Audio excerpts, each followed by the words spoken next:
Today we're going to learn how to identify characters by using words that we call traits. Traits are words that we use to describe a character's personality or how they are. If we look at our chart, character traits, you can see that characters can tell or show you how the character looks, how they feel, how they act. But when we're looking at a character in a story, when we're analyzing a character, there's very important things we have to do. We have to look at we have to think about how the character looks, what the character says, what they think, what a character does, their actions, or even how the character feels. It's very important to know character traits because this way we can very much better understand the story or just enjoy the story more. If you remember yesterday, we read the story called The Other Side by Jacqueline Woodson. The main character in our story is Clover. Clover is the little girl right here on the cover. Let's take the beginning of this story and we'll do some analysis of Clover to see if we can determine some character traits of Clover's. All right, we're going to use our character analysis graphic organizer. You're all going to get one of these later on, but we're going to do some together right here. I'm going to show you first. First thing we're going to do is we're going to put Clover's name right on top, because that's the name of the character that we're going to discuss. And we're going to do this for the beginning, the middle, and the end of the story. So right in the beginning, if we go to the first page, right, let's go find Clover in here. I know she's here in the beginning. All right, there she is. Here's Clover.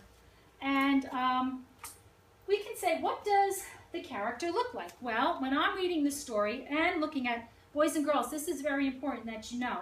Sometimes we can get information from the story from the words, the text, but we also can get a lot of information from the illustrations. So we're going to look at this illustration here, and I can see that Clover, well, what does she look like? She has dark skin and dark hair, and I think she's wearing some play clothes. Those look like play clothes to me. So in the chart, I'm going to write dark hair, dark skin, and play clothes. All right, in the next section where it says actions, words, or thoughts of the character, let me see. Well, if I look at if I look at the character there, if I look at Clover, she's really just sitting on the swing, isn't she? And I think that she's staring over at, we know who that is, that's Annie, right? We remember from yesterday. She's staring over at Annie. So Clover is pretty much just sitting on the swing and staring at Annie. So I'm going to put that in. Sitting on the swing,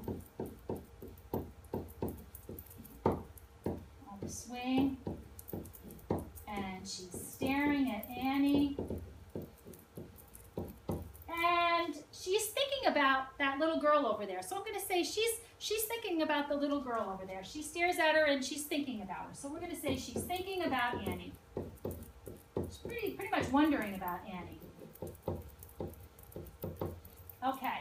Now, the next section is problems. And we know, boys and girls, that every story has a problem or a conflict. So let's think back. What was the problem in this story in the beginning? What was the problem? Oh, I remember. It was Clover's mother. Clover's mother didn't want her to go to the other side of the fence. She said it wasn't safe. So we're going to put that down because that's a problem. Don't go to the other side of the fence. All right, so don't cross the fence because it wasn't safe. So now, if I take all of this information that I wrote down, what the character looks like, what their words and their actions were, and what the problem was in the story, I can probably come up with a few personality traits about Clover at the beginning of the story.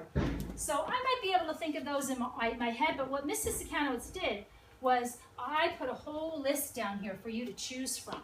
Now, I know that if I was kind of sitting in the swing and looking across at that little girl on the other side, I would be curious. I would be very curious. So I'm going to write that word curious up here. All right. Also, if I think about the problem in the story about Clover's mom saying, don't cross over the other side of the fence, I think I would be a little worried. I think Clover might be a little worried about, gee, should I go on to the other side of the fence, right?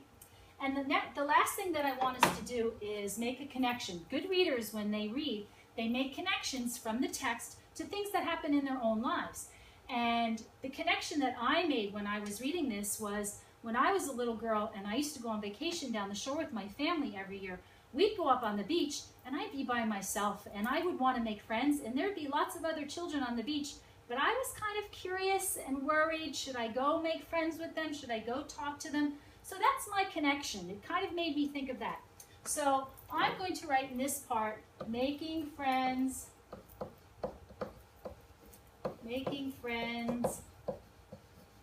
at the beach. That's my connection. What I thought about. All right, so now what I'm going to do, I'm going to get us started on the middle section of this story. You're going to be doing this on your own, but I just want to get you started. Let's go to the section. Let's see. I'm going to pick this because I think this is a really important part of the story.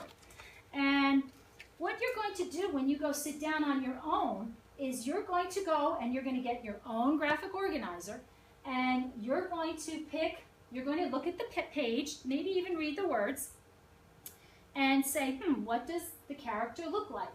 And then you're going to write what the character's actions are. Her actions here are very important. If you remember what she's going to do. Look, she's over at the fence, and I think she's begun to talk to Annie, so that's very important.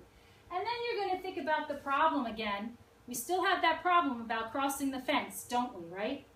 And you can decide what character traits you think that she has now, because they're a little different than they were at the beginning of the story. So what you're going to do is get your graphic organizer and try and fill this out for the middle and the end of the story. And then we're going to come back together and we're going to talk about it and see what kind of traits we think that Clover had, and maybe she even made a change from the beginning to the end.